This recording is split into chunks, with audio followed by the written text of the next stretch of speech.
और फिर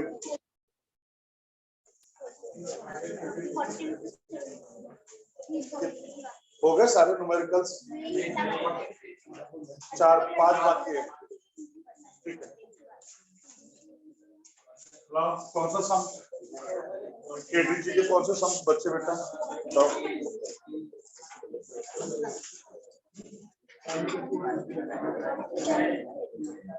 14, 15, 16, 17, 18, 19 से आगे का तो हो गया ना ऑलरेडी रेडिएशन। तो 5 सब बच्चे, फिर इसको कर लेते फिर देखते क्या करना। ठीक है, केल्विन डिग्री मुजम्मा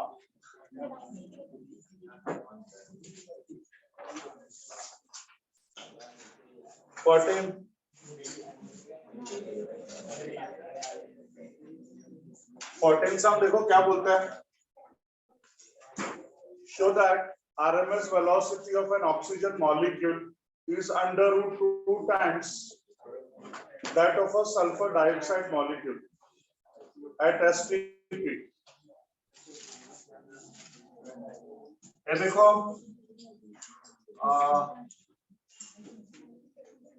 डेटा में तो कुछ दिया नहीं बेटा, तो फाइंड क्या बोलते हैं? RMS velocity of oxygen is under root 2 times RMS velocity of sulfur dioxide। बराबर है, यही बोला ना लोगों ने। ठीक है, और आपको पता है मॉलिक्यूलर वेट, क्यों मॉलिक्यूलर वेट की बात बोल रहा हूं बेटा? पता फॉर्मूला क्या है? V equals to under root 3 RT by molecular weight.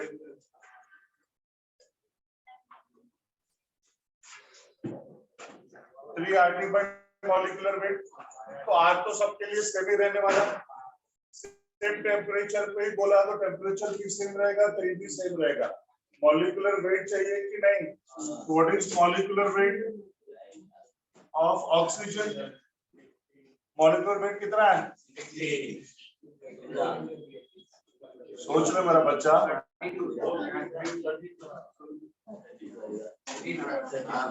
Atomic weight है ना 60, फिर हो जाएगा 32। अच्छा, दूसरा मॉलिक्यूलर वेट ऑफ, अच्छा मॉलिक्यूलर वेट ऑफ ऑक्सीजन था, molecular weight of sulphur dioxide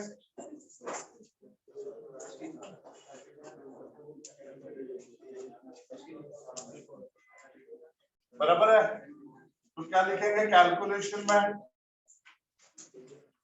calculation V of oxygen, V of sulphur dioxide 3 RT लिख के मतलब नहीं है। Molecular weight of sulphur dioxide, molecular weight of oxygen क्या हो जाएगा? therefore equals to यह 64, यह 32,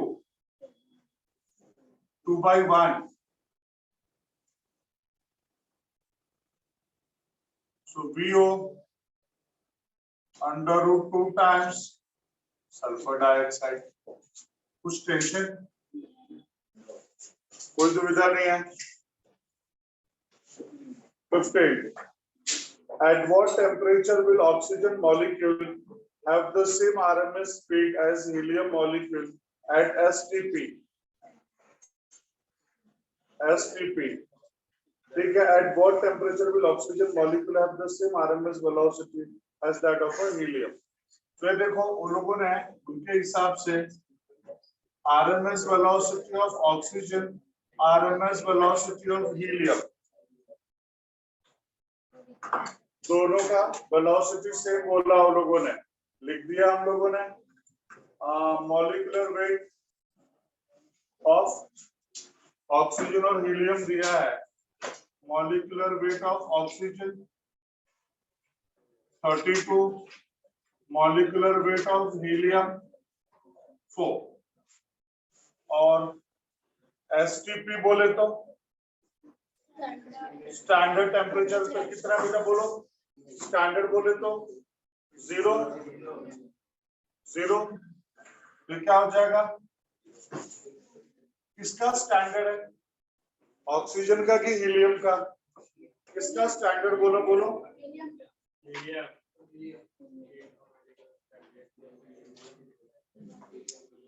अच्छा, हीलियम एट स्टैंडर्ड, तो क्या लिख सकते हैं? T of helium is 0 degree Celsius, 273 Kelvin, बराबर है। अब हमारे पास फॉर्मूला क्या? अच्छा, टू फाइंड क्या है? To find temperature of oxygen is what? और फॉर्मूला बोलो बेटा, अब बोलो, कोई कुछ बोल रहा है? Formula is 3RT by molecular weight. So हम लिखेंगे calculation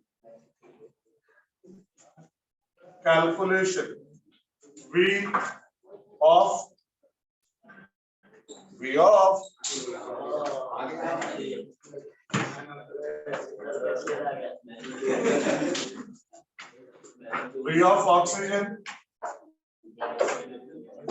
V of helium equals to, बोलो बेटा, 3 और R तो गया, TO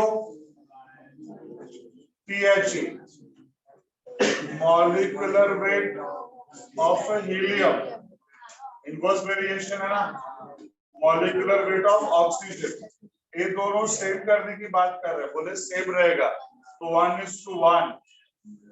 टीओ बोलो मांगता है, टी बोलो 273, मॉलिक्यूलर वेट 4, ये कितना है? 32, सो 1/1। अच्छा काम करो ना बेटा, स्क्वायरिंग ही कर दो, रूट इज दो क्या लाता आप निकाल दो उसको, तो क्या बच जाएगा यहाँ पे बोलो? टीओ इंटू 4, 270, 32, सो टीओ का वैल्यू बोलो 273, 32, 4, so this TO 273, 8, so this TO 24, 2,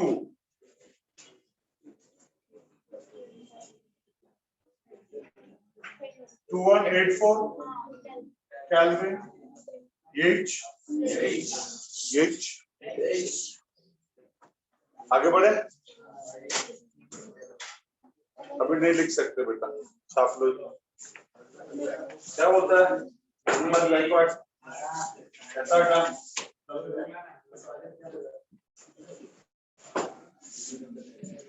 पूरे टर्म पे एक ही नाम था क्या? कबाड़े कबाड़े।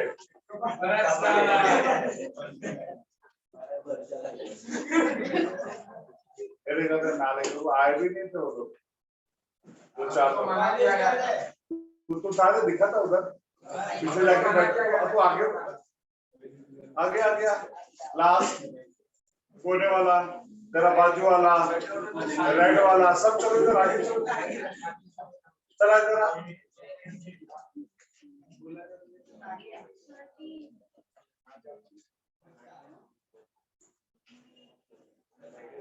आधा, तो इधर इधर इधर शांति के साथ बैठा, उसको भी लेके आ, बाहर उसको भी लेके आ,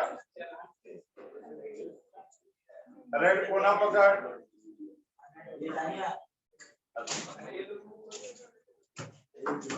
कैसा है?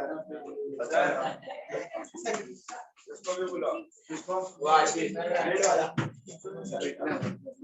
वो रेड वाला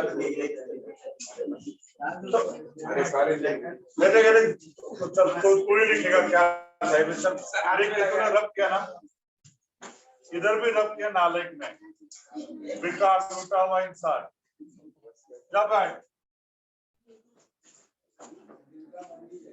बेटा ये बोल, ये कितना था? 273, 2 पॉइंट, ये क्या था? 1/1 T0 नहीं ऐसा नहीं था, ये नहीं था T0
अरे तेरा वो कैप्टन कहाँ गया?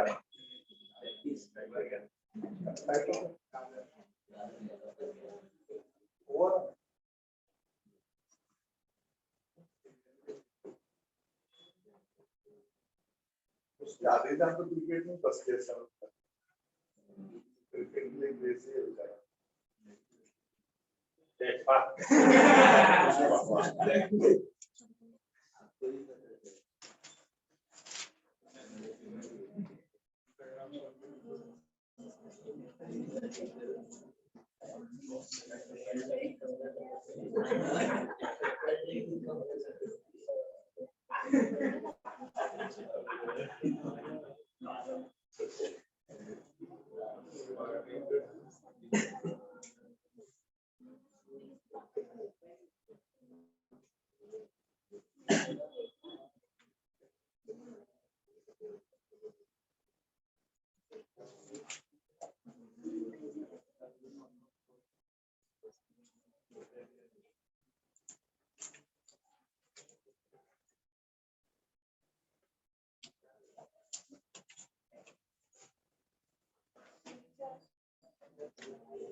चलो आगे बढ़े।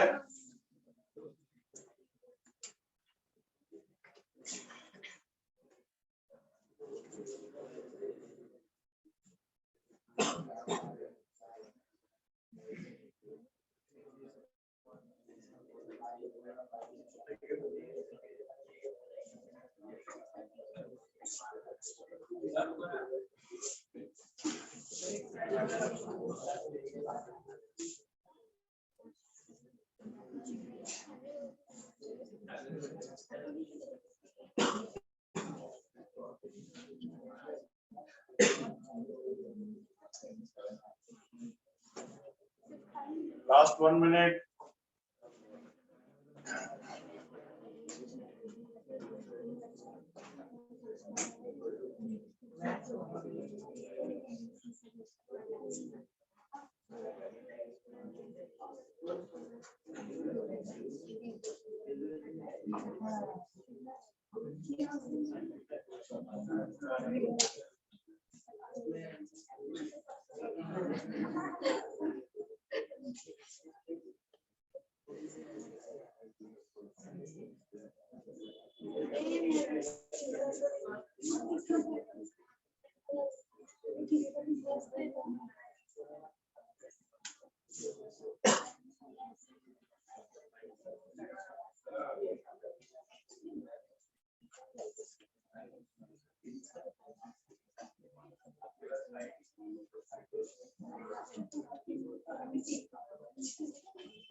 Okay.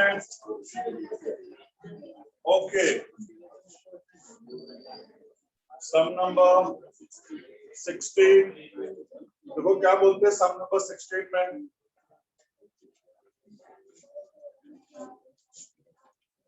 कहते हैं compare the RMS speed of hydrogen molecule, compare the RMS speed of hydrogen molecule at 127 degree Celsius. अच्छा, temperature of hydrogen is 127 degree Celsius. जैसे हमको पता है डिग्री सेल्सियस नहीं चलेगा, 273 को ऐड करेंगे तो कितना हो जाएगा बेटा बोलो, 400 kelvin. RMS speed of oxygen at 27, मतलब ऑक्सीजन का कितना दिया, 27 degree Celsius, 300 kelvin. Molecular weight of hydrogen to molecular weight of oxygen,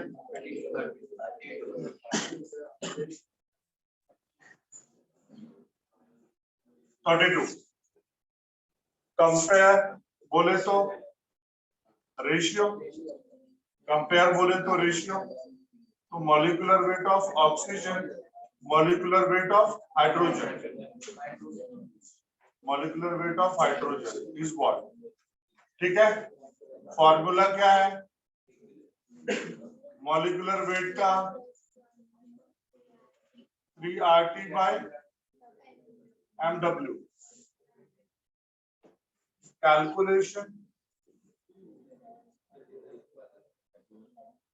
क्या बोलेंगे, molecular weight of oxygen, molecular weight of hydrogen under root क्या होगा बोलो, ऑक्सीजन और हाइड्रोजन का क्या होगा, ऑक्सीजन का क्या लिखेंगे, देखो ना बेटा 3 और R को लिख के मतलब नहीं, तो TO TH, molecular weight of hydrogen and molecular weight of oxygen. ये तो चाहिए हम लोगों को, यहाँ पे बोलो क्या हो जाएगा, TO 300, TH 400, एक कितना है और एक कितना है, so VO by BH 20202 बराबर है, एक 2 हो जाएगा, तो 3 यहाँ पे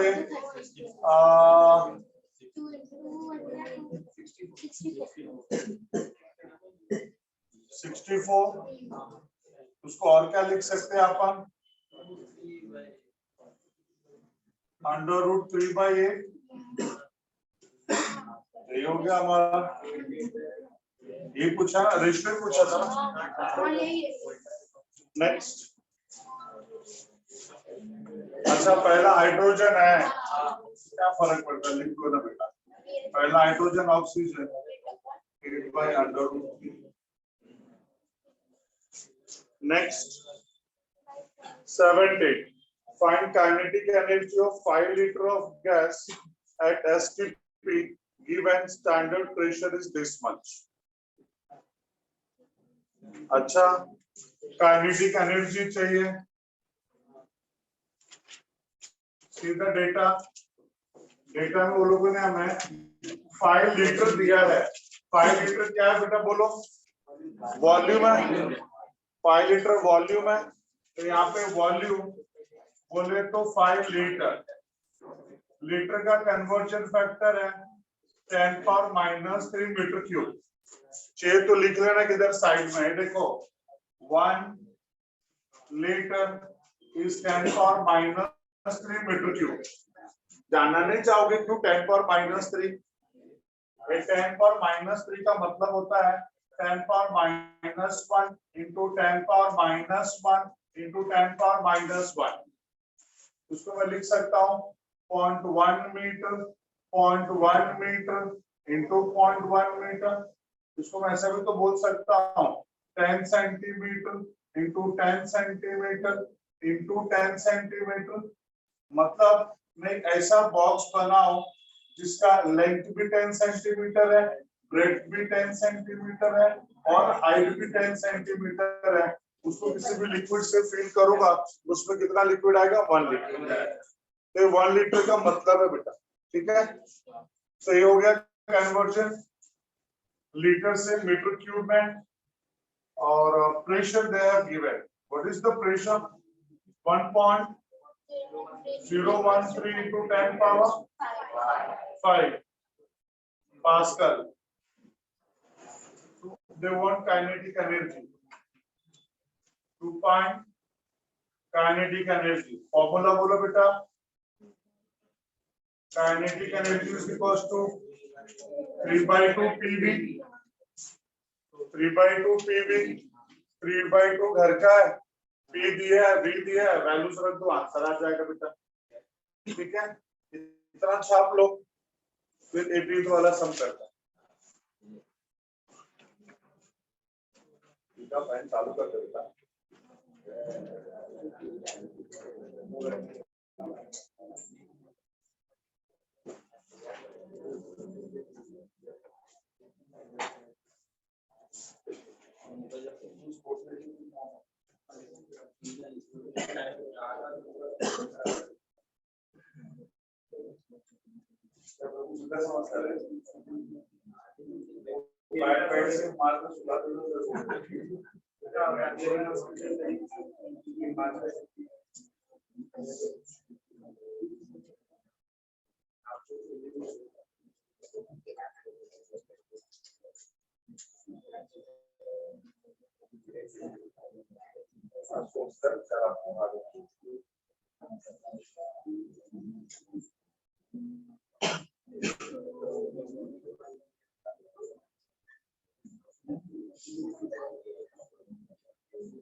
Okay.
Done.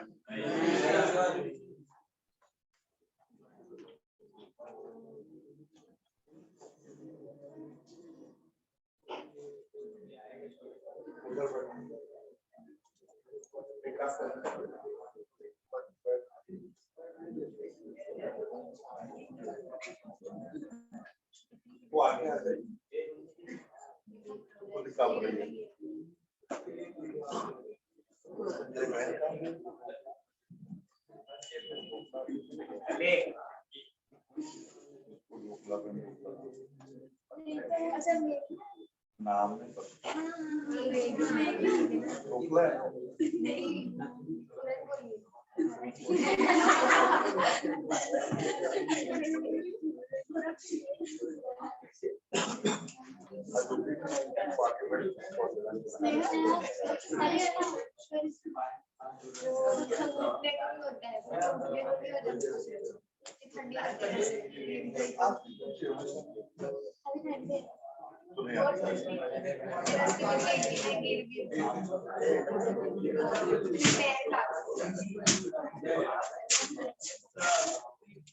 हाँ बेटा बोलो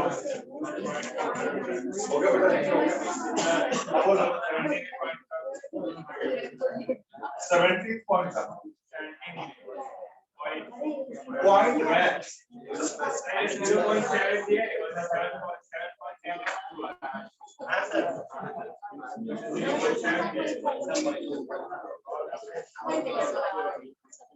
और आंसर क्या है?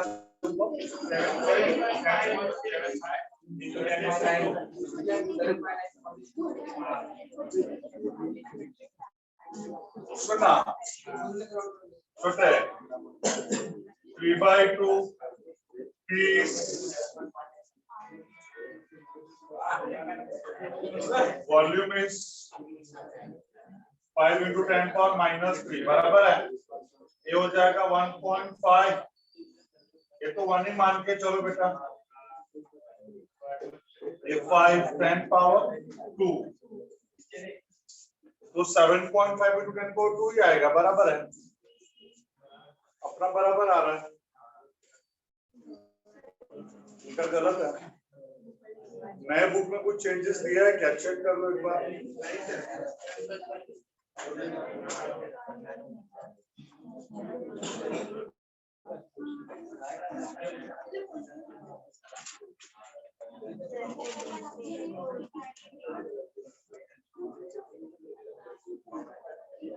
ठीक है चलो 18 सम लास्ट सम कर लेते हैं।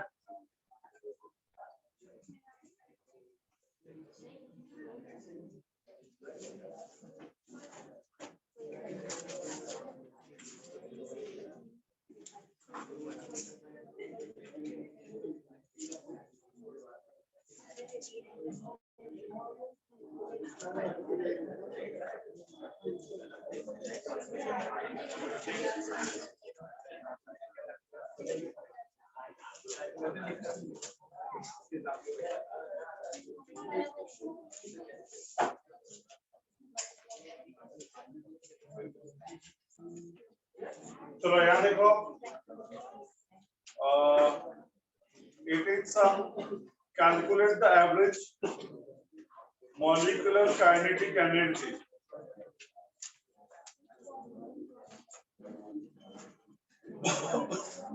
जो दिया पहले लिख लेते हैं। 18 डेटा मॉलिक्यूलर वेट दिया है ऑक्सीजन का 32, मॉलिक्यूलर वेट आर का वैल्यू दिया 8.31 जूल पर मोल पर kelvin. What next? Avogadro's number दिया है, Avogadro's number 6.023 into 10 power 23 per number per molecule per mole sorry. और पूछा क्या क्या है? देखो टू फाइंड क्या बोलो kinetic energy,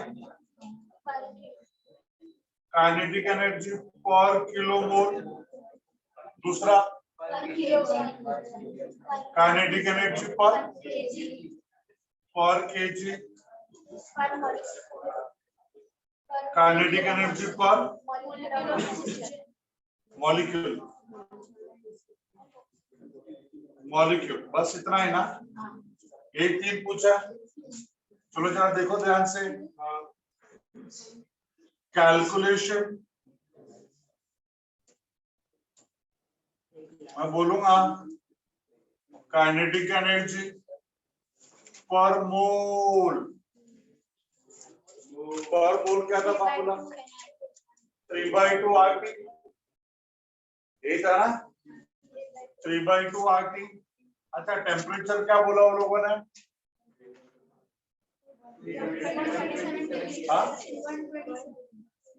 temperature 127 degree Celsius 400 kelvin बराबर है। सो काइनेटिक एनर्जी पर mole is 3/2 RT। therefore kinetic energy per kilomole लल्लास रे मोल को किलो मोल में कन्वर्ट करेंगे तो -3 हो जाएगा ना। छोटू को बड़ू में कन्वर्ट कर रहे हैं तो -3। This -3 moves up to 3/2 RT into 10 power plus 3. So 3/2 बोलो ना R, 3/1 बोलो ना T, 400 into 10 power 3. ठीक है, कितना हो जाएगा बेटा देख, 200, 600, 0.6 into 8.31.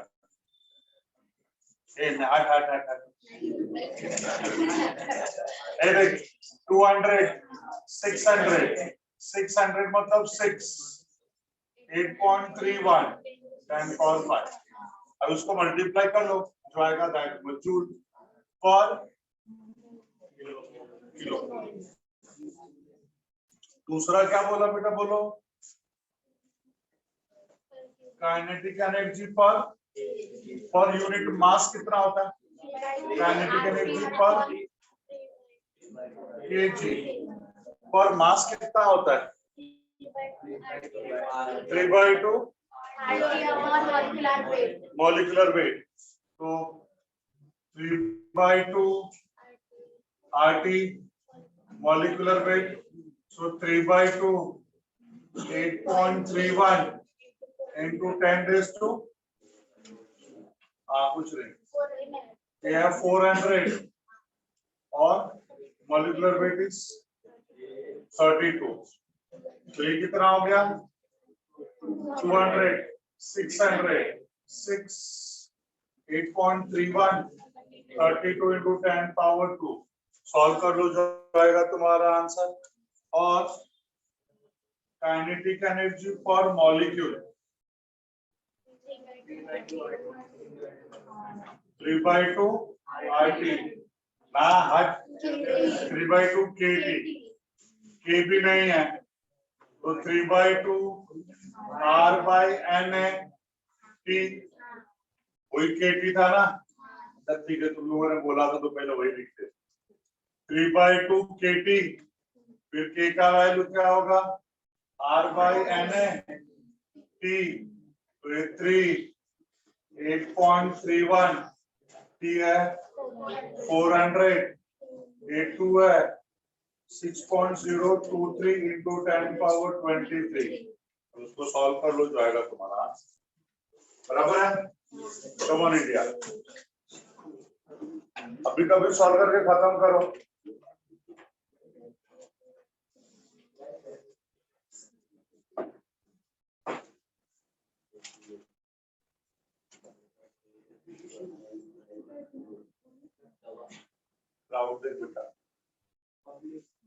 इधर इधर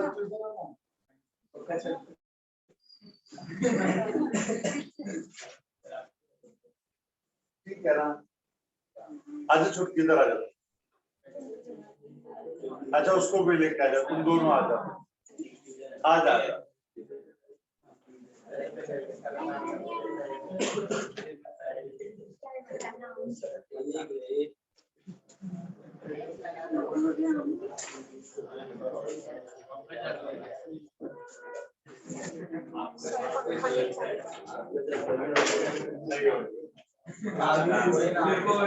परेशान कर झूठ मूठ के दुर्गा वाले रूप में आ जाएगी, परेशान हो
चलो आगे बढ़े।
चलो डन।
चलो हुआ जल्दी।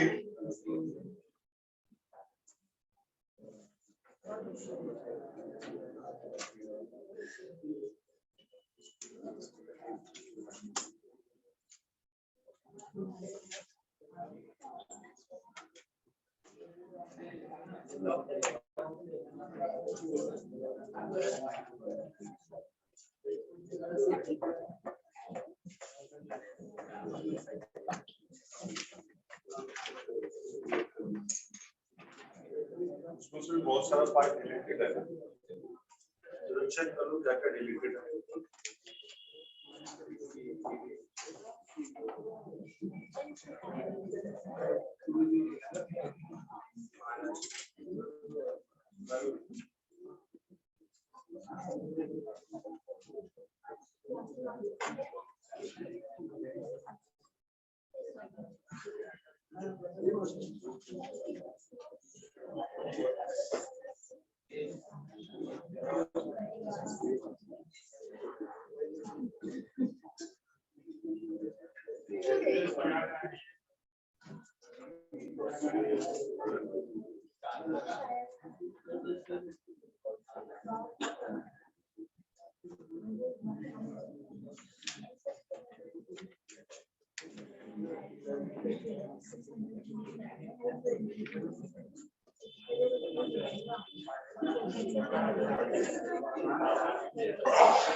चलो आंसर्स आ गए।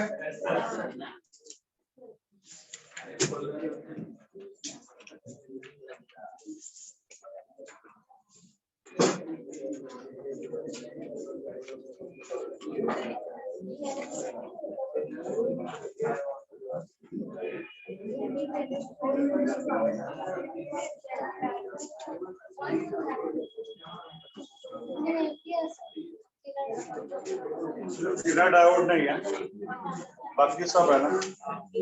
ये बात सुनो साहब,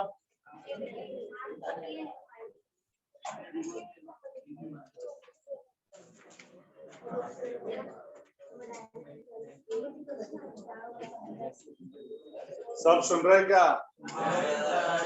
सेमीकंडक्टर, देखो जो सेमीकंडक्टर है एक्चुअली इसका इंपॉर्टेंस पहले हम लोग समझ लें।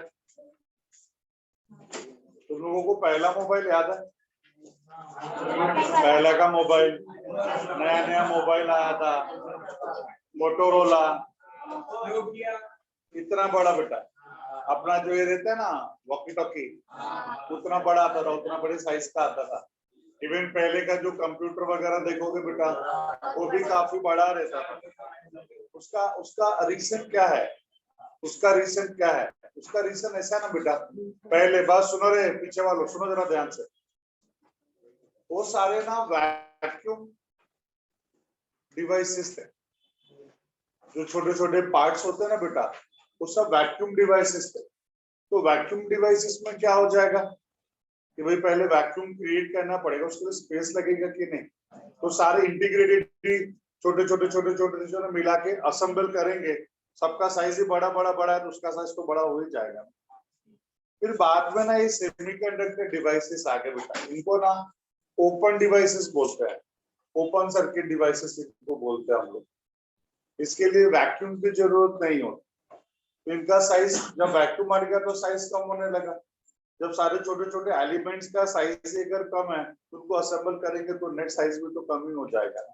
बीच में तो बेटा एकदम छोटे से मोबाइल का क्रेज आया था, इतना छोटा सा मोबाइल, छोटे से मोबाइल का क्रेज आया था, फिर बड़े मोबाइल का क्रेज आ गया, बड़ा स्क्रीन चाहिए नहीं है ना। तो बेटा ना ये हम लोग अपने फैशन के हिसाब से, अपने लाइकिंग के हिसाब से चेंज करते हैं, लेकिन पहला था ऑप्शन नहीं था, कंपल्शन था बेटा, बड़ा साइज का ही मिलेगा। क्यों? क्योंकि उसके सारे छोटे छोटे एलिमेंट्स ही कैसे थे, वैक्यूम डिवाइसेस थे, तो उनका साइज ही बड़ा बड़ा था, सबको असेंबल करेंगे तो नेट साइज बड़ा हो जाता था, है ना। अब ये सेमीकंडक्टर है क्या? What is semiconductor? अगर बेसिक क्वेश्चन हम लोग पूछे व्हाट इज सेमीकंडक्टर तो क्या बोल सकते हैं? What is semiconductor? कोई ध्यान हो बोलो, हाँ कबड्डी बोलो।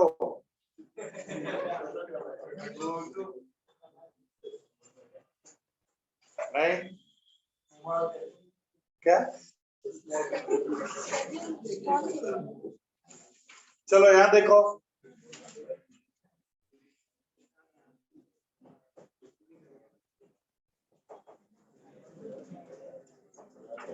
देखो ये हेलो, ये जो हमारा मॉडर्न फिजिक्स है, पूरा मॉडर्न फिजिक्स का एक बहुत सिंपल सा फंडा है। देखो सब यहाँ पे,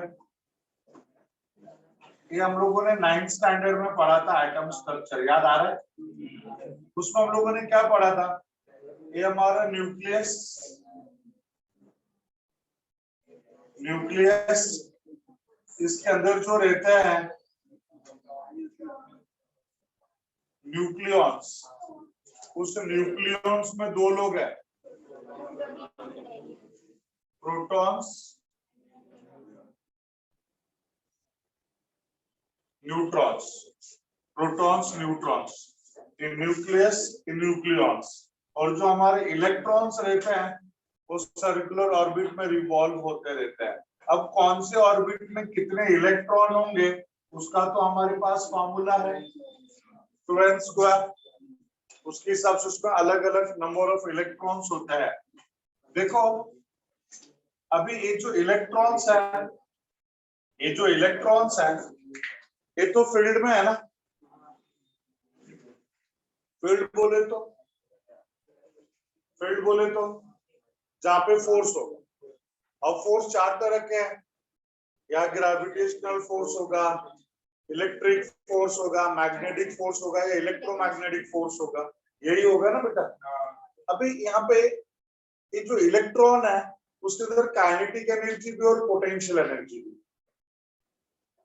हम लोगों ने केटीजी में पढ़ा था कि जो गैस मॉलिक्यूल्स होते हैं उनके अंदर सिर्फ काइनेटिक एनर्जी होता, पोटेंशियल एनर्जी नहीं होता। क्यों, कोई बता सकता है क्यों? क्यों नहीं? फील्ड तो है लेकिन वो मासलेस है। देखो उसके अंदर कोई चार्ज नहीं है तो इलेक्ट्रिक मैग्नेटिक इलेक्ट्रोमैग्नेटिक फील्ड से वैसे भी कुछ फर्क नहीं पड़ेगा, बट उसके अंदर मास है तो उसके ऊपर किसका फर्क पड़ेगा? Gravitational field. वो ग्रेविटेशनल फील्ड में भी है बट उसका मास ना के बराबर है, इसके लिए उसके ऊपर फील्ड का इफेक्ट नहीं होता और उसके अंदर पोटेंशियल एनर्जी नहीं होता। क्योंकि बेसिक प्रिंसिपल क्या था कि भाई अगर फील्ड में होगा तो फोर्स होगा, फोर्स होगा तो वर्क डन करना पड़ेगा, वर्क डन होगा तो पोटेंशियल एनर्जी। बट यहाँ पे मासलेस होने की वजह से उसके ऊपर फोर्स ही नहीं है, वर्क डन ही नहीं है, पोटेंशियल एनर्जी नहीं। बट यहाँ पे है, इलेक्ट्रॉन के अंदर काइनेटिक एनर्जी भी है, पोटेंशियल एनर्जी भी है। क्यों काइनेटिक एनर्जी है? बिकॉज वो सर्कुलर ऑर्बिट में रिवॉल्व होता रहता। एक्चुअली वो जिस पाथ पे रिवॉल्व होता है वो सर्कुलर होता है, सर्कुलर पाथ पे रिवॉल्व होता है ऐसा नहीं है। वो जिस पाथ पे रिवॉल्व होता है उसको हम लोग ऑर्बिट बोलते हैं और वो सर्कुलर पाथ पे रिवॉल्व होता रहता है। दूसरी बात, तो उसका नेचर है मोशन में आना, मतलब मोशन में रहना, नेचुरल है करके उसे काइनेटिक एनर्जी। पोटेंशियल एनर्जी क्यों है? देखो हम लोगों ने पढ़ा है जब कभी भी चार्जेस रेस्ट में रहते हैं, रेस्ट कंडीशन में, तो उनके सराउंडिंग में इलेक्ट्रिक फील्ड होता है। चार्जेस जब यूनिफॉर्म मोशन करेंगे तो मैग्नेटिक फील्ड होता है, और वही चार्जेस जब एक्सिलरेटेड मोशन करेंगे तब इलेक्ट्रोमैग्नेटिक फील्ड क्रिएट होता है। तो ये तो लिख लेना बेटा, चार्जेस एट रेस्ट लिख लो फास्ट। टॉपिक का नाम लिखो semiconductor.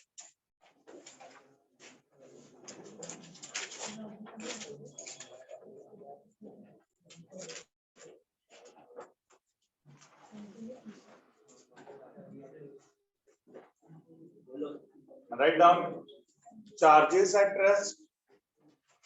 Charges at rest creates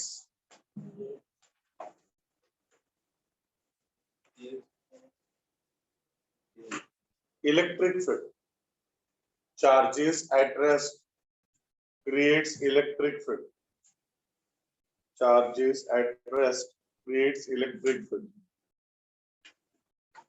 Full stop, continue. Continue, दूसरा पॉइंट लिखो, charges with uniform motion,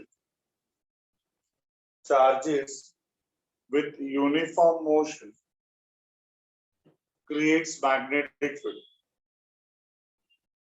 Charges with uniform motion creates magnetic field. creates magnetic field.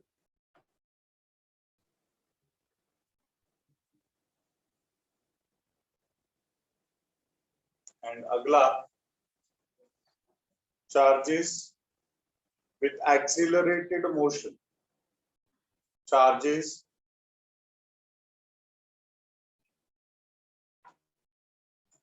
with uniform motion. Sorry, accelerated motion creates electromagnetic field. Electromagnetic field.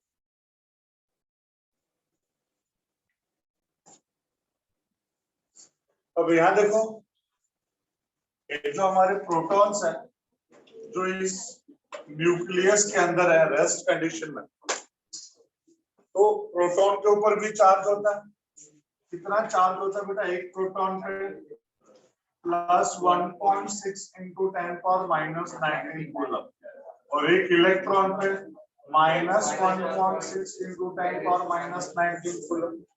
तो positive negative charges है। Any कोई भी charge होने दो, charge है ना, और वो चार्जेस कैसे बेटा बोलो? रेस्ट पे है, तो कौन सा फील्ड क्रिएट करेंगे? Electric field.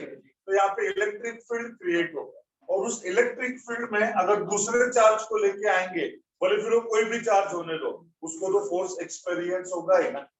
अब यहाँ पे इलेक्ट्रॉन कौन सा चार्ज है? नेगेटिव, और यहाँ पे फील्ड किसका है? पॉजिटिवली चार्ज का। तो इस पॉजिटिवली इलेक्ट्रिक फील्ड में इस नेगेटिवली चार्ज इलेक्ट्रॉन को फोर्स एक्सपीरियंस होगा, अट्रैक्टिव फोर्स होगा।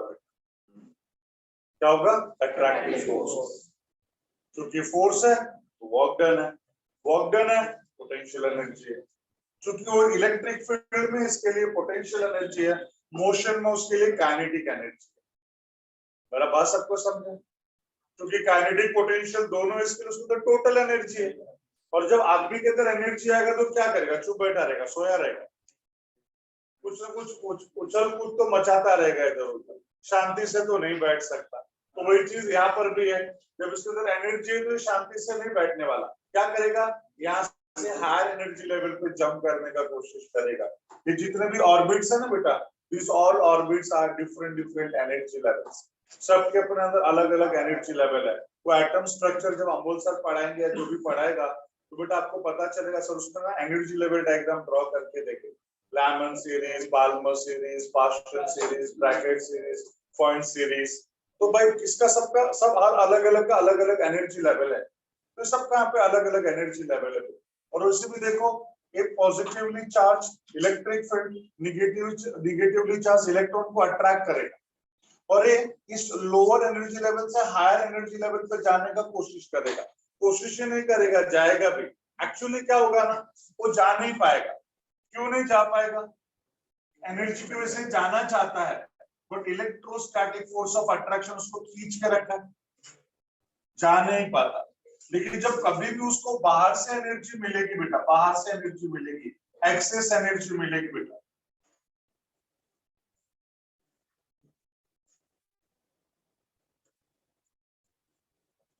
एक्सेस एनर्जी मिलेगी,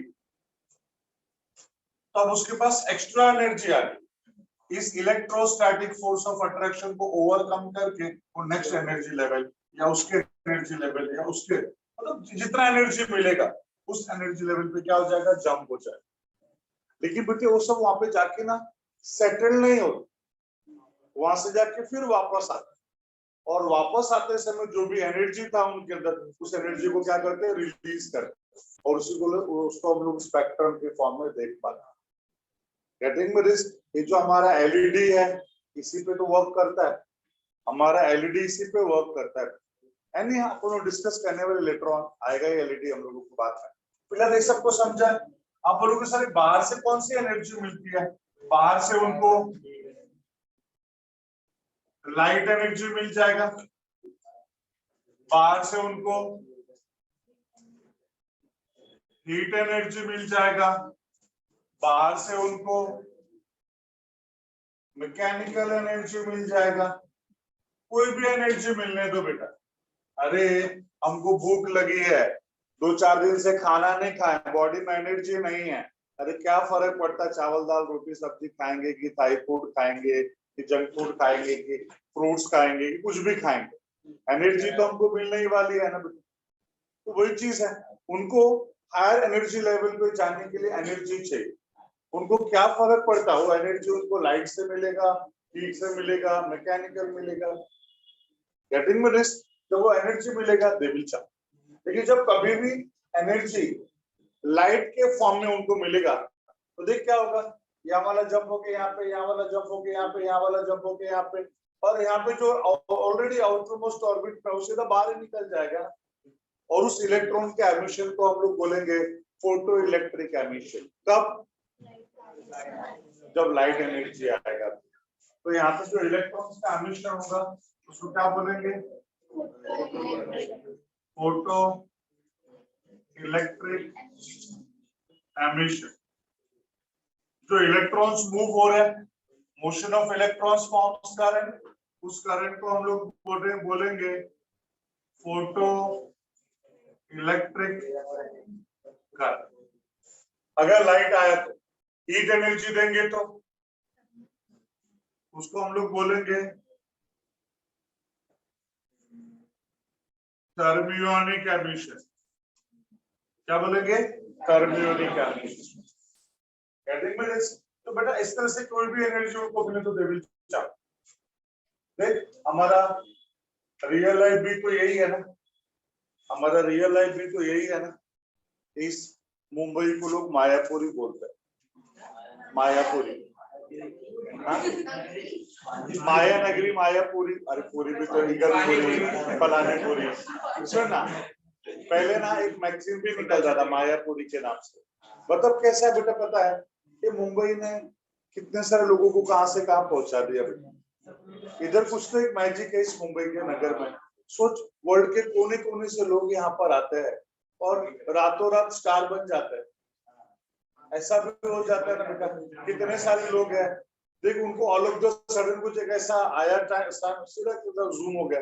अपना ये देख ले, ये जो धीरू भाई अंबानी इस मुंबई से तो उन्होंने अपना सब किया ना। आज देख वो लोग मुंबई के, मतलब इंडिया के क्या, वर्ल्ड के इंडस्ट्रीज में से उनका नाम आता। तो लोगों ने अपना स्टार्ट यहीं से तो किया, क्या बोलते हैं, भुईवाड़ा है, भुईवाड़ा दादर में, वहां से उन्होंने अपना लाइफ का स्टार्ट किया था कपड़ा बेचने से। वहां से करते करते देख आज कितने बड़े इंडस्ट्रीज बन गए। तो ऐसे बहुत सारे लोग हैं जितने भी ये देखा नहीं, कौन सा भी एकदम एंड में एकदम उसका बहुत फेमस हो गया एक एक्टर था ना रवि, नहीं रे नहीं रे, वो तो खत्म भी हो गया।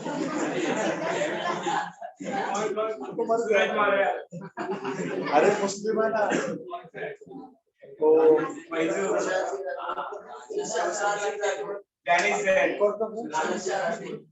नहीं रे, अरे पहले छोटे मोटे रोल करता था। हाँ, नवाजुद्दीन सिद्दीकी देखो भी कितना फट से फ्रेम में आ गया ना। तो ऐसा भी कैसा है ना, ऐसा रहता है तो पता है।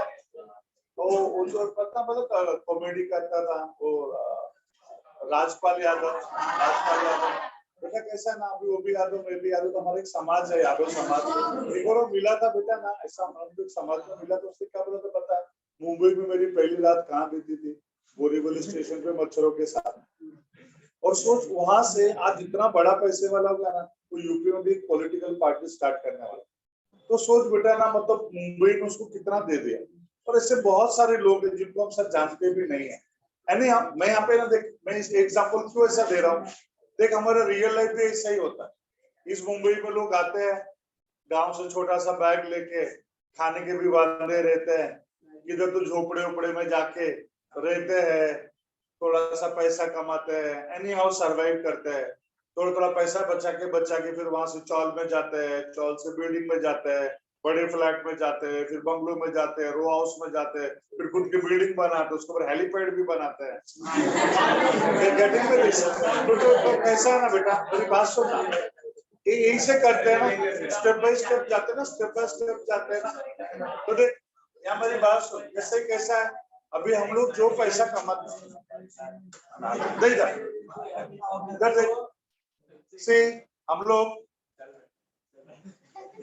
हम लोग जो पैसा कमाते पूरा का पूरा पैसा बचा सकते हैं क्या? नहीं बचा सकते। हमारा मेंटेनेंस भी तो है, इसके पास एनर्जी तो है, और उसके पास भाई कोई पकड़ के भी तो रखा है, हम लोग भी जो पूरा पैसा कमाएंगे तो पूरा बचा नहीं सकते, हमारा मेंटेनेंस भी है, और उसमें से हम लोग थोड़ा एडजस्ट करके थोड़ा बचा के कोई तो हायर एनर्जी लेवल, फिर और हायर एनर्जी लेवल, या बेटा किसी की लॉटरी लग गई तो कुछ ही मत, फिर से रातों रात, तो ऐसा भी तो है बेटा। ये सब हमारा रियल लाइफ का एग्जांपल ही है। अब यहाँ पे हमको क्या पढ़ना है देख, इसमें देख तेरा ध्यान से, सेमीकंडक्टर वाला पार्ट क्या है, याद है सब लोग, हमारे आउटर मोस्ट ऑर्बिट में कितने इलेक्ट्रॉन होते, बोलो आउटर मोस्ट ऑर्बिट में, हमारे आउटर मोस्ट ऑर्बिट में 1 इलेक्ट्रॉन हो सकता है, 2 हो सकता है, 3 हो सकता है, 4 5 6 7 8 9। अगर आउटर मोस्ट ऑर्बिट पे 8 इलेक्ट्रॉन हो गया मतलब वो इनर्ट गैस हो गया, उसका ऑर्बिट्स कंप्लीट हो गया, it becomes inert gas, it becomes stable one. अब उसको किसी के साथ कोई रिलेशन रखने की जरूरत नहीं है बेटा, उसको जो चाहिए उसको मिल गया, बराबर है। अब यहाँ पे चलो, यहाँ पर आ जाओ, जिसके आउटर मोस्ट ऑर्बिट में 1 2 और 3 इलेक्ट्रॉन्स है, इनका क्या बेटा बोलो, अगर 1 2 3 इलेक्ट्रॉन्स है, it requires 5 more 6 more 7 more electrons in order to complete the object।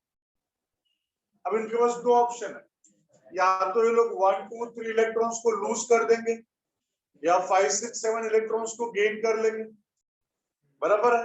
अब losing 1 2 3 electron is easier job compared to gaining 5 6 7 electrons, that's why they have a tendency to lose the electrons। Electrons को loose करेंगे तो क्या होगा बेटा बोलो, positive ions बनाएंगे, they will form positive ion। दूसरा, क्योंकि इलेक्ट्रॉन्स को दे रहे हैं ना, तो उनके पास इलेक्ट्रॉन्स फ्री में, मतलब फ्री इलेक्ट्रॉन्स है उनके पास, समझ रहे हो, मतलब उनके अंदर कंडक्टिविटी आ जाएगी, कंडक्टर्स, और उन्हीं को हम लोग मेटल्स भी बोलते हैं, मेटल्स कंडक्टर्स। इनकी बात करें तो इनके आउटर मोस्ट ऑर्बिट में 5 6 एंड 7 इलेक्ट्रॉन्स है, it requires 3 more 2 more 1 more। अब इनके पास भी दो ऑप्शन है, या 5 6 7 को लूज करेंगे या 1 2 3 को गेन करेंगे, but losing 5 6 7 electron is tough job compare to gaining 1 2 3 electrons, that's why they have a tendency to gain the electrons। और इलेक्ट्रॉन्स को गेन करेंगे तो कौन सा आयन बनेगा बेटा बोलो, नेगेटिव आयंस बनेंगे। अब चूंकि गेन कर रहे हैं, इनके पास फ्री इलेक्ट्रॉन्स नहीं है, इसके लिए तो हम लोग क्या बोलेंगे, इंसुलेटर्स, और ये हमारे नॉन मैग्नेटिक, बराबर है। अगर हम यहाँ पर आ जाएं, जिसके आउटर मोस्ट ऑर्बिट में 4 इलेक्ट्रॉन्स, तो अपना ऑर्बिट कंप्लीट करने के लिए 4 इलेक्ट्रॉन्स ही चाहिए ना बेटा। अगर इसको 4 इलेक्ट्रॉन्स चाहिए तो ये क्या करेगा, 4 लूज भी करे या 4 गेन भी करे, दोनों टेंडेंसी क्यों है, क्योंकि दोनों इक्वल है। अब उसके मूड पे डिपेंड करता हूँ क्या करे, अगर उसने लूज किया तो मेटल, गेन किया नॉन मेटल, इसके लिए हम लोग क्या बोलते हैं बेटा बोलो, मेटलॉइड्स, या उसको हम लोग सिंपल बोलते हैं सेमीकंडक्टर।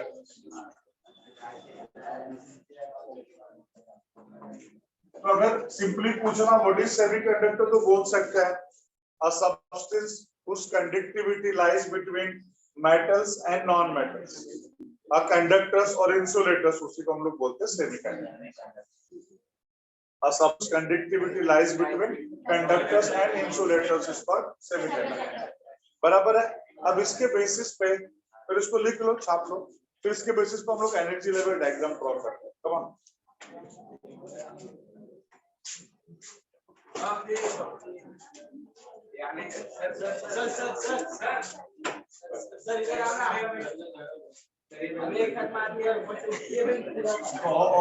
और दो चार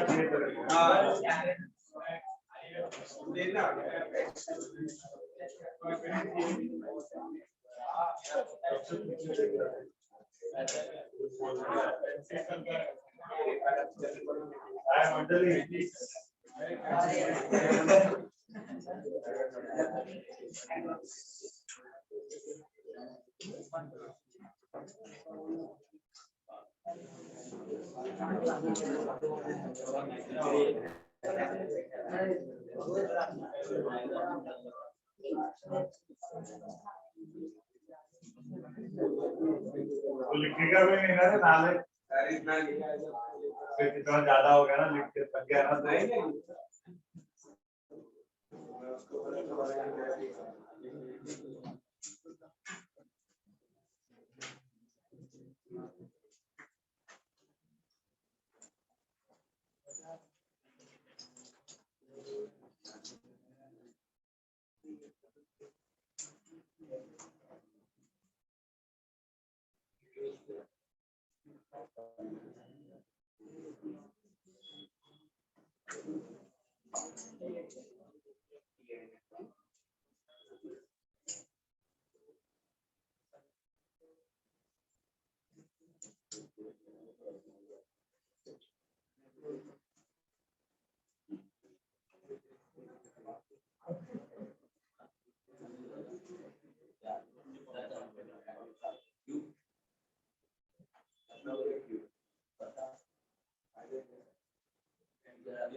तो आगे बढ़े।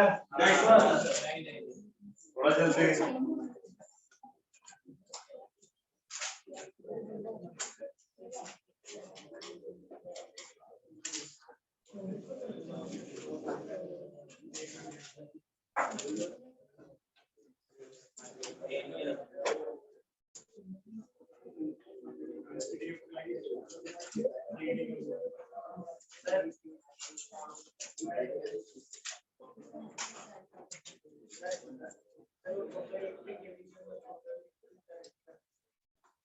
देखो कैसा होता है ना, वो जो इलेक्ट्रॉन्स है ना, जो सर्कुलर ऑर्बिट में रिवॉल्व हो रहा है, उनको हायर एनर्जी लेवल पे जाने के लिए क्या चाहिए? एनर्जी। कोई भी फॉर्म में एनर्जी मिले तो लाइट एनर्जी मिलेगा, उसको इतनी एनर्जी मिलनी चाहिए ना कि वो यहाँ से एमिट हो सके। नहीं तो ऐसा भी हो सकता है कि उसको मूव होने के लिए ज्यादा एनर्जी चाहिए और इंसिडेंट एनर्जी कम है, तो मूव ही नहीं हो पाएगा। तो अभी सब ज्यादा एनर्जी आ गया तो एमिशंस का स्टार्ट हो गया। तो जो प्रोसेस है because of incidence of light, जो इलेक्ट्रॉन्स का एमिशन है, इस प्रोसेस को बोलते हैं फोटो इलेक्ट्रिक एमिशन। और चूंकि इलेक्ट्रॉन्स का मोशन क्या बनाता है? करंट। वापस करंट बनेगा, उसको बोलेंगे फोटो इलेक्ट्रिक करंट। ये ड्यूअल नेचर ऑफ लाइट में पूरा यही पढ़ने वाले हो आप। फोटो इलेक्ट्रिक एमिशन के बारे में पढ़ोगे, ड्यूअल नेचर ऑफ लाइट पूरा वही है। ठीक है, चलो रब करें। अभी energy level diagram, energy level diagram बोले तो, एनर्जी लेवल डायग्राम बोले तो अभी जो हम लोग पढ़ रहे हैं ना, इलेक्ट्रॉन्स के अलग अलग टाइप है। ये देख, ये पे देखो अपने आजू बाजू में कितने यूनियन है। रिक्शा यूनियन है, टैक्सी यूनियन है, यूनियन है ना, रेलवे यूनियन है, मजदूर यूनियन है, बहुत सारे यूनियन होते हैं। स्टूडेंट यूनियन भी होता है, बहुत सारा यूनियन होता है। से डिपेंड करता है, बहुत ऑब्वियस है। तो जब एक जैसे सारे जो लोग होते हैं मिलकर एक यूनियन बना लेते हैं। अब हम देखें तो इलेक्ट्रॉन्स भी तीन तरह के होते हैं। एक को हम लोग बोलते हैं, तीन तरह के इलेक्ट्रॉन्स, एक को बोलते हैं बाउंड इलेक्ट्रॉन्स, एक को बोलते हैं वैलेंस इलेक्ट्रॉन्स, और एक को हम लोग बोलते हैं कंडक्शन इलेक्ट्रॉन्स। कैसे बेटा ये तीन? जो इलेक्ट्रॉन्स इनर मोस्ट ऑर्बिट में है, सुनो रे, जो इलेक्ट्रॉन्स इनर मोस्ट ऑर्बिट में है, they are very close to the nucleus, तो उनको निकाल पाना वहां से बहुत डिफिकल्ट है, बिकॉज न्यूक्लियस बहुत स्ट्रांगली उनको बाउंड करके रखा है, उनको बोलते हैं बाउंड इलेक्ट्रॉन्स। जो इलेक्ट्रॉन्स आउटर मोस्ट ऑर्बिट में रिवॉल्व कर रहे हैं, हल्के फुल्के से बेटा कनेक्टेड है न्यूक्लियस के साथ, तो आउटर मोस्ट ऑर्बिट वाले इलेक्ट्रॉन्स को बोलेंगे वैलेंस इलेक्ट्रॉन्स। और जो electrons even at room temperature, बेटा रूम टेम्परेचर पे भी तो हीट है ना, हीट का एक्सचेंज हर बॉडी कर रहा है कि नहीं, तो इवन ऑन रूम टेम्परेचर जो इलेक्ट्रॉन्स यहाँ से बाहर आ जाते हैं, फ्री स्टेट में आ जाते हैं, उनको हम लोग बोलते हैं कंडक्शन इलेक्ट्रॉन। तो तीन तरह के इलेक्ट्रॉन्स है। तो जितने भी बाउंड इलेक्ट्रॉन्स वो सब मिलकर बाउंड इलेक्ट्रॉन्स का यूनियन बनाएंगे, जो वैलेंस इलेक्ट्रॉन्स हो वैलेंस इलेक्ट्रॉन का यूनियन बनाएंगे, और जो कंडक्शन इलेक्ट्रॉन्स हो कंडक्शन बैंड का, मतलब कंडक्शन इलेक्ट्रॉन्स का यूनियन बनाएंगे, इसको कंडक्शन बैंड बोलते हैं हम लोग। देखो जरा सब ध्यान से,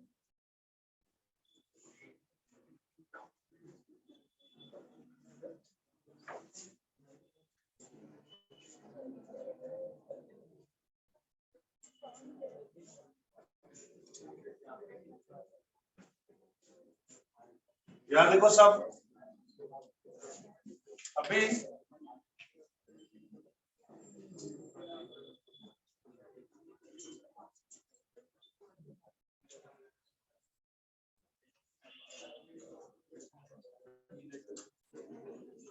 देखो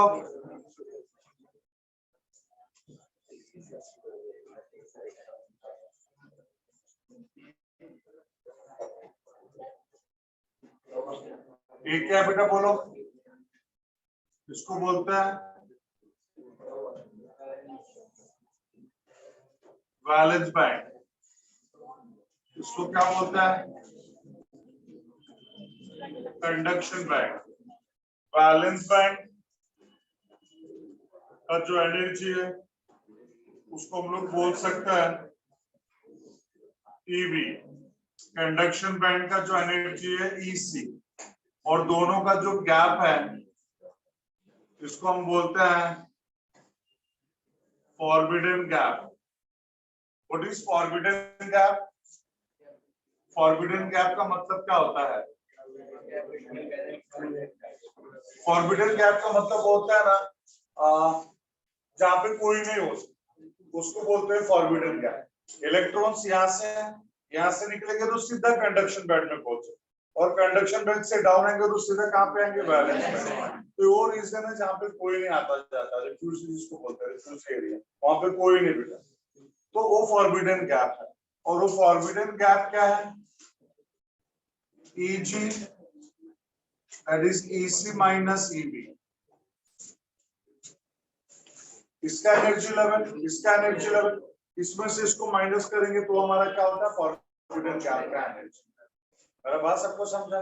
इन शॉर्ट आप ऐसा समझ लो, मुझे किसी इलेक्ट्रॉन को यहां से मूव करके यहां तक लेके आना है,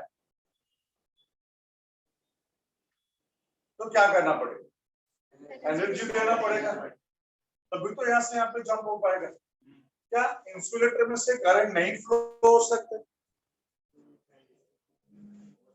हो सकते बेटा ना, उनको थोड़ा हीट सप्लाई करो, उनके बॉन्ड्स को ब्रेक करो, इलेक्ट्रॉन्स फ्री होंगे तो क्यों नहीं मूव हो? क्योंकि वो फ्री ही नहीं है, इसके लिए मूव नहीं होते ना। तो उनको एनर्जी देंगे, उनके बॉन्ड्स ब्रेक हो जाएंगे, फ्री हो जाएंगे, तो भी मोशन करेंगे, वो भी मूव होंगे, वो भी कंडक्टर का काम करेंगे। लेकिन दिक्कत ये है कि अगर मुझे बिना कोई एनर्जी दिए ही करंट इजीली पास हो रहा है, तो मैं क्यों एनर्जी देने को जाऊं? कंडक्टर्स में ऑलरेडी बहुत सारे फ्री इलेक्ट्रॉन्स है ना, क्यों? उनका नेचर ही है बेटा। अभी हम लोगों ने पढ़ा ना कंडक्टर्स का नेचर क्या है भाई, उनके आउटर मोस्ट ऑर्बिट में 1, 2 और 3 इलेक्ट्रॉन्स है, तो उनका नेचर ही इलेक्ट्रॉन्स को देने का, तो बहुत सारे इलेक्ट्रॉन्स ऑलरेडी फ्री है, इसके लिए बेटा हम लोग कंडक्टर्स यूज करते हैं।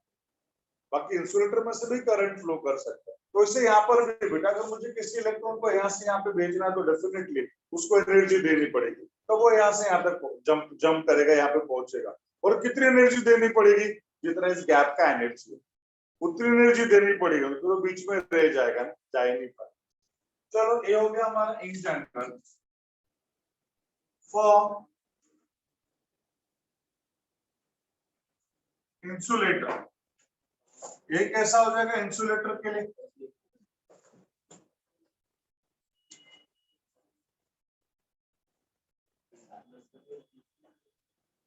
देख बेटा, इसको हम लोग बोलेंगे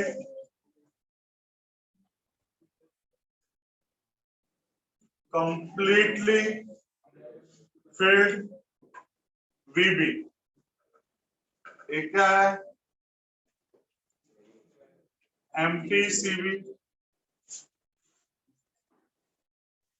कंप्लीटली फिल्ड वीबी बैलेंस बैंड, बैलेंस बैंड पूरा भरा हुआ है, कंडक्शन बैंड खाली है।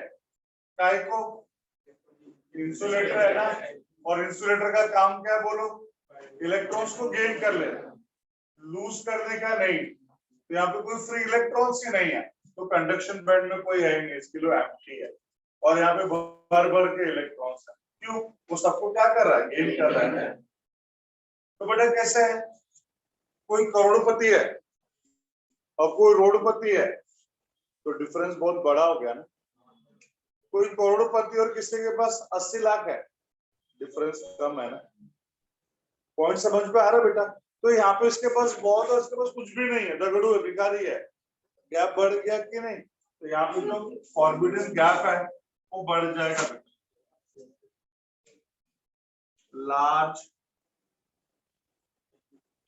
Forbidden gap. सोचो बेटा क्या करना पड़ेगा इस केस में? अगर मुझे इलेक्ट्रॉन्स को यहाँ से यहाँ पे भेजना है, बहुत ज्यादा एनर्जी देना पड़ेगा, तब जाके हमारे इलेक्ट्रॉन्स यहाँ से यहाँ पे पहुंचेंगे। इसके लिए हम इंसुलेटर्स को प्रीफर ही नहीं करते। ठीक है, यहाँ पर आ जाओ। फॉर कंडक्टर्स,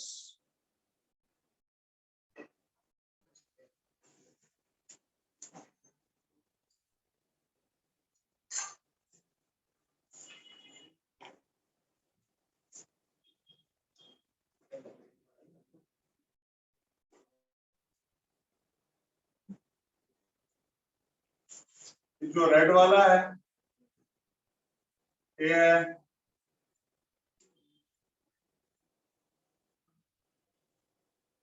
वैलेंस बैंड, जो ब्लू वाला है ये है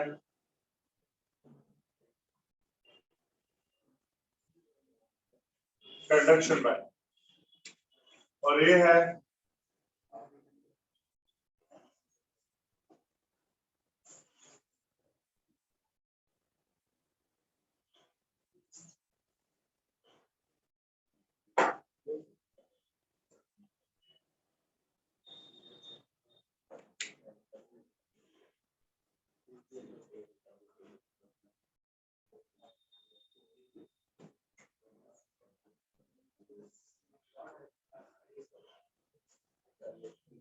दिख रहा बेटा, ये सारे ब्लू वाले क्या है कंडक्शन, रेड वाले क्या है, अरे बीच में क्या आ गया ओवरलैपिंग रीजन आ गया कि नहीं।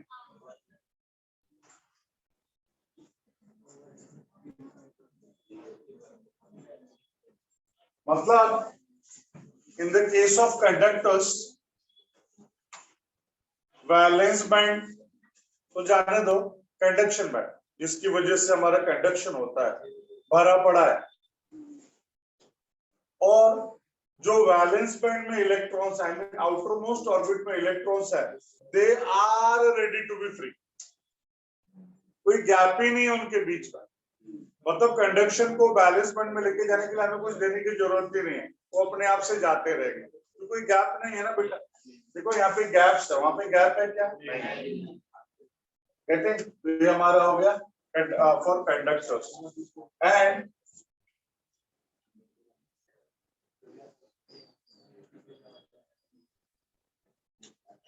For semiconductor.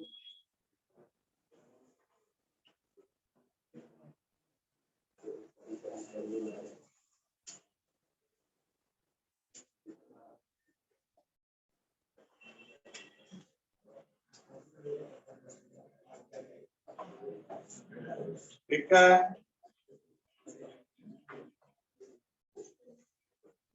partially filled VB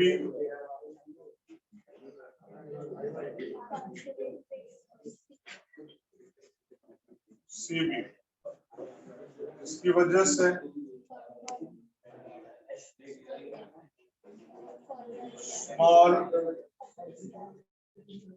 forbidden gap, तो स्मॉल फॉरबिडन गैप में क्या होगा, स्मॉल फॉरबिडन गैप में कि भाई अगर मुझे इलेक्ट्रॉन्स को यहाँ से यहाँ पे मूव करना है मुझे बहुत कम एनर्जी देना पड़ेगा, तो इलेक्ट्रॉन्स यहाँ से यहाँ पे मूव हो जाएंगे और फ्री स्टेट में आ जाएंगे, अपना मोशन स्टार्ट, जिसकी वजह से उसकी कंडक्टिविटी बढ़ जाएगी।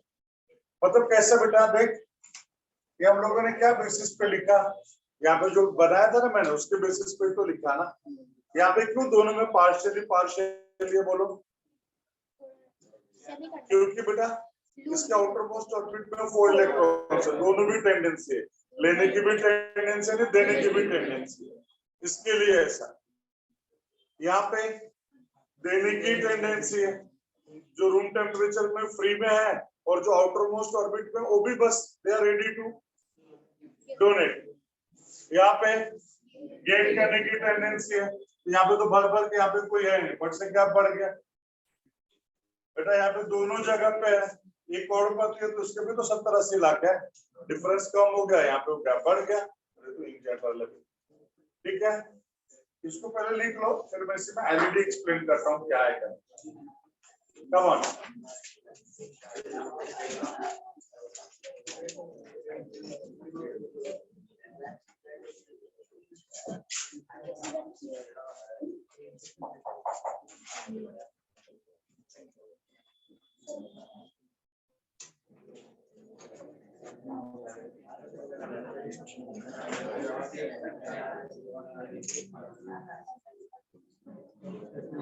ये 12th वालों पुलिस का रिक्रूटमेंट आया है, पुलिस में रिक्रूटमेंट आया है,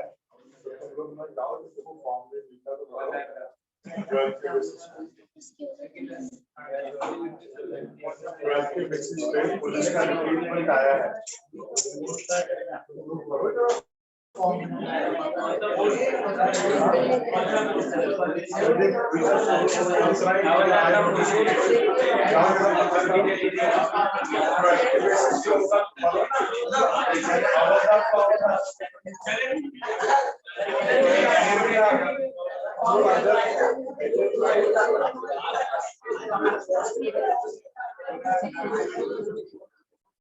रिक्रूटमेंट हो जाता तो फिर अंदर और 6 महीने के एग्जाम्स रहते हैं, इसको तुम क्वालिफाई करके हायर पोस्ट पे जा सकते हो। तो अंदर घुसना इम्पोर्टेंट है, घुसो तो सही अंदर। 12th के बेसिस पे तो जाके देखो 12th के बेसिस पे है या नहीं है, कोई डिग्री के बेसिस पे है, कोई 12th के बेसिस पे रहता है।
मुझे सब मेरी बात ध्यान से यार देखो, मैं बोला था ना वो एलईडी वाला पार्ट आगे है, पर इधर ही मैं खत्म कर दो। एलईडी वाला पार्ट देखो कैसा रहता है। जरा सुनो सब, कुछ रफ नहीं करूंगा, ध्यान से देखो सब यार।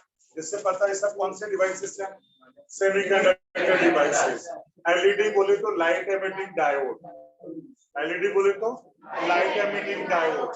अब लाइट एमिटिंग डायोड में क्या स्पेशल रहेगा, जरा देखो सब ध्यान से।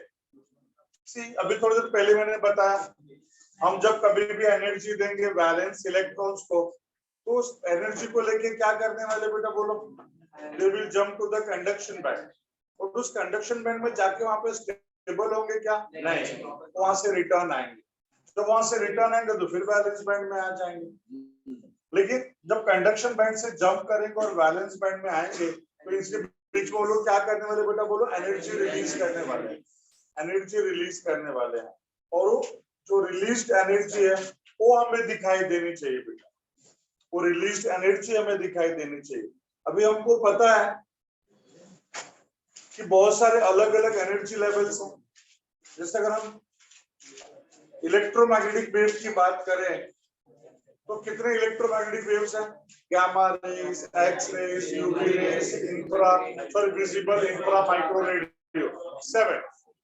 उसमें सबसे ज्यादा एनर्जेटिक कौन है, गामा, उसके बाद एक्स रेज, फिर यूवी, फिर विजिबल। तो हमें क्या करना रहता है बेटा पता है, हमें ऐसा मटेरियल यूज करना पड़ता है, यहाँ पे ऐसा मटेरियल यूज करना है जैसे gallium arsenide, gallium arsenide phosphide, मतलब ऐसे हम लोग मटेरियल्स यूज करेंगे जिस मटेरियल की वजह से जो हमारे इलेक्ट्रॉन्स यहाँ से यहाँ पे जंप करेंगे, उनमें से जो एनर्जी रिलीज होगी वो एनर्जी कौन से रेंज में आ जाएगी बेटा बोलो, विजिबल रेंज में। वो एनर्जी कौन से रेंज में आनी चाहिए, विजिबल रेंज में आनी चाहिए। और जब वो एनर्जी विजिबल रेंज में आएगी तो हमको दिखाई देगी। और वैसे भी देख हम लोगों ने यहाँ पे पढ़ा है ना, energy is directly proportional to frequency. किसने बोला, quantum theory. Energy directly proportional to frequency, तो energy is equal to some constant into frequency. h is constant called Planck constant। h का वैल्यू है 6.6 जूल सेकेंड, बराबर है। ये हमारा energy है, h मतलब h का वैल्यू है। अब जब देखो ध्यान से यहाँ पे यही एनर्जी यहाँ से जब रिलीज होगी तो हमें कौन से रेंज में आनी चाहिए, विजिबल रेंज में। तो बस तुम लोगों ने देखा होगा, इसको मैं ऐसे भी लिख सकता हूँ, E equals to HF, but frequency क्या होता है, C by lambda, C is equals to F lambda ना, so F is equals to C by lambda, so E equals to H C by lambda। आप लोगों ने देखा होगा most of the जगह पे आप लोगों को रेड कलर के एलईडीज दिखते हैं, रेड कलर के। ब्लू कलर के एलईडीज बहुत कम या रेयर दिखते हैं। उसका बहुत सिंपल सा रीजन है बेटा, देख energy is equal to H C by lambda. हम लोगों ने पढ़ा है विबग्योर, क्या पढ़ा विबग्योर में, wavelength of violet is least, wavelength of red is maximum. अगर लैम्डा का वैल्यू मैक्सिमम होगा तो एनर्जी कम लगेगा कि नहीं, तो अगर कम एनर्जी में हमारा काम चलेगा तो हम ज्यादा एनर्जी क्यों स्पेंड करेंगे। पॉइंट सबको समझा बेटा। इसके लिए हमको मोस्ट ऑफ द टाइम ना रेड कलर के एलईडी ज्यादा दिखते हैं, रेड, ब्लू कलर के बहुत कम, क्योंकि ब्लू कलर के एलईडी के लिए हमको एनर्जी क्या लगेगा, ज्यादा लगेगा। याद रहेगा सबको, पक्का सबको याद रहेगा। तो ये सब हमारा लाइट में सिर्फ इतना ही है हमारा। अभी मैं तुमको इसके साथ डिस्कस करने वाला हूँ, इसके बाद अभी हम लोग शाम की क्लास में पढ़ेंगे, डायोड के बारे में पढ़ेंगे, ट्रांजिस्टर के बारे में पढ़ेंगे। तो जो डायोड है, पीएन जंक्शन डायोड, वो डायोड के जैसे ही बेटा हमारा एलईडी भी होता है, बस फिर फर्क क्या रहता है, हमको यहाँ पे ऐसी एनर्जी देनी पड़ती है और ऐसा मटेरियल यूज करना पड़ता है कि इलेक्ट्रॉन्स जंप तो होंगे, कहाँ से बोलो, बैलेंस बैंड से कंडक्शन बैंड से। और कंडक्शन बैंड से जब वो रिटर्न बैक आएंगे तो जो एनर्जी रिलीज करेंगे वो एनर्जी कौन से रेंज में आना चाहिए, विजिबल रेंज में आना चाहिए। बस इतना ही हमारा एलओडी वाला पार्ट है। तो इसको कुछ लिख लेना जो लिखना है यहाँ पे, फिर अपन शाम को लिख लो जल्दी से पास जो भी लिखना है।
You're done.